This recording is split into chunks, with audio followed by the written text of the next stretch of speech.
problems that we have are created by the government. They're created by meddling. Yeah, just like the internet. You know, the internet is an awesome tool of technology and everything we have, but it's being used as a way to listen in on everybody, follow track, whatever. It'd be, like you said, it'd be a lot better if people were actually free. Yeah.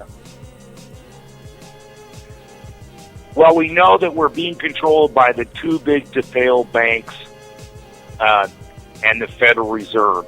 I think that is our number one problem domestically. It's not immigration or politics.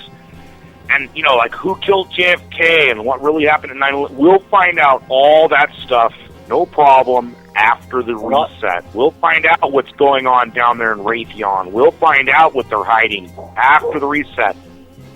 So in the meantime... the bankers that recently lost their lives. Trippy.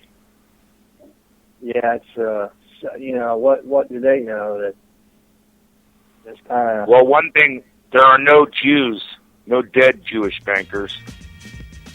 Oh, is that... I didn't know that. I didn't... If you also notice, there are no Jewish homeless people. Yeah, that's the truth. And, you know, people always say, oh, they're an anti-Semite. He's a Jew hater, a Holocaust denier. I don't know so much anymore. All I know is that all these dudes that control the media are Jewish. And every time the Federal Reserve spins around, it's another Jewish guy. And I think they're Zionists. I think there are a lot of Jews that are all cool, ain't no problem. But there are a lot of psycho dudes that aren't even Jewish. They're all hell-bent on building that temple and becoming the chosen people, and all the other people are going to serve us. And I don't understand why we stick up, you know, while they think that Jesus is boiling in shit down in hell. That's horrible. That's all. I don't know. You remember, I remember being a kid and looking at them Amish people, like, man, they're weird, but they're going to be laughing last. As far as being able to take care of themselves. Yeah, well, just think of all the stress they don't have. Oh, unbelievable.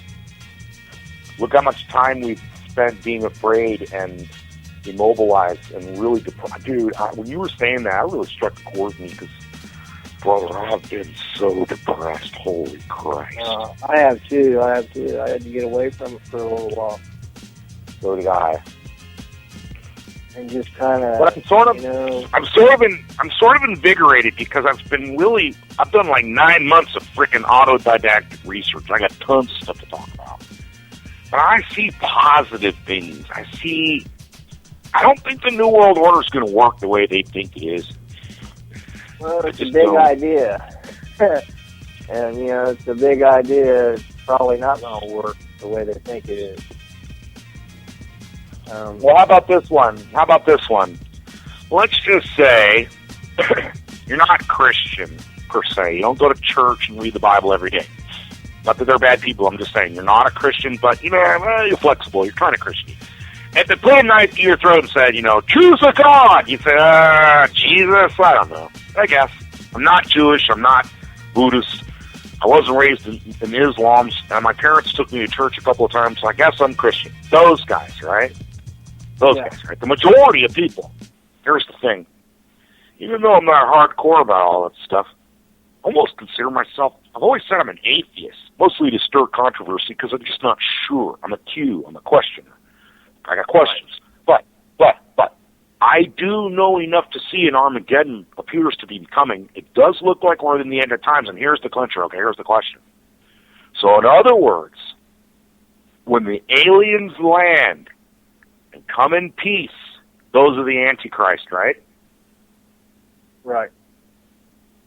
So Fukushima continues to deteriorate and pollutes this entire planet. We're all in a panic. All of a sudden, these aliens land, say, get on our mothership. They land in a 26-mile wide spaceship, you know, right? And they land, and they're friendly, and they're nice. And they say, come on board our ship. We're going to take you to Nibiru. or some other planet that doesn't have any connotation to it, you know. They're not grays. They're people-looking aliens. And they want to take us to another planet to help save us. Those will be the Antichrist. We're not supposed to believe them. Or how about this one? A guy lands. He floats down from heaven with angel wings. He's wearing a blue and white robe with long brown hair and blue eyes. It's Jesus. Holy Christ, it's Christ, right? And people are waiting on him, and we expect him. It's the second coming. But that's the Antichrist. The first one that comes will be false. That's going to be a tough one. Hey, Rocky, we got to wrap it up, brother. Right? Well, go ahead. Hey, one last thing. Let's say you're not religious, but you know about the New World Order. You're spooky. You're a little bit of conspiracy. Are you going to allow them to chip you? Because from what I understand, you get chipped, you go to hell. I ain't going to do it. I'm not doing it either. I saw where NBC said everybody will be chipped by 2017 as an article. NBC posted. Someone posted it on Twitter. I was clicked on it, and that's what they said by 2017. So I think, they're going to definitely try. You know, the Jews were tattooed, and slaves were branded, and we're carrying around GPS devices and smart glasses. I'm sure they will. It's coming, the microchip, but hopefully they'll figure something out, and we'll get our freedom back, or I'll end up dead. Right? Exactly.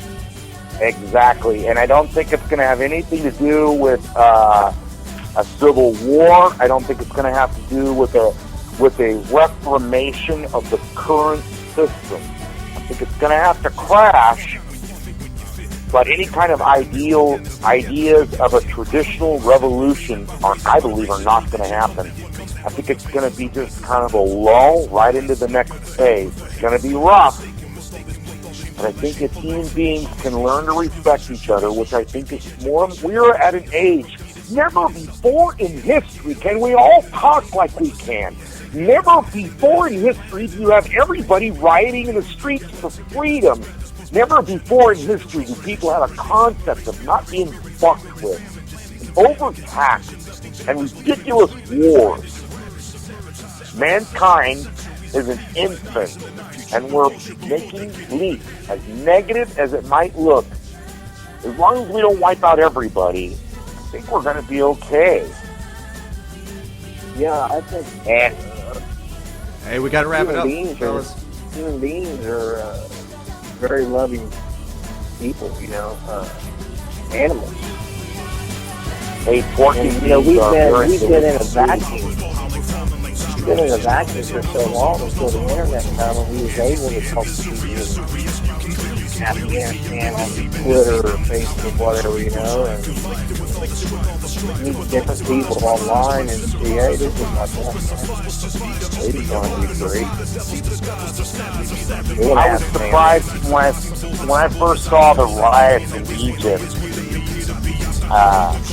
I was in the Middle East a long time ago, but when I saw the riots in Egypt, I was shocked at how modern clothes it just looked like downtown LA. Didn't look as foreign as I would think. They kind of looked like suburban people with cell phones and shit, I gotta hope for the future. Hey, we gotta wrap this up, brother. Hey, thanks for calling again, man. Right on. And the next time when the next show I do tomorrow, I will cover in depth, quickly, exactly how you can make your own moonshine. Yeah, I want to hear that. Yeah, I'll tell you how to do it. Okay. Yeah, shout out to you guys, man. Dude, and Mystery, and have a day, and whoever else is Right on, man. Appreciate it, brother. All right, thanks for listening, everybody, man. This has been the Alternative Media Broadcast beta tested. Call it tomorrow. 390-4906. We're out. Peace.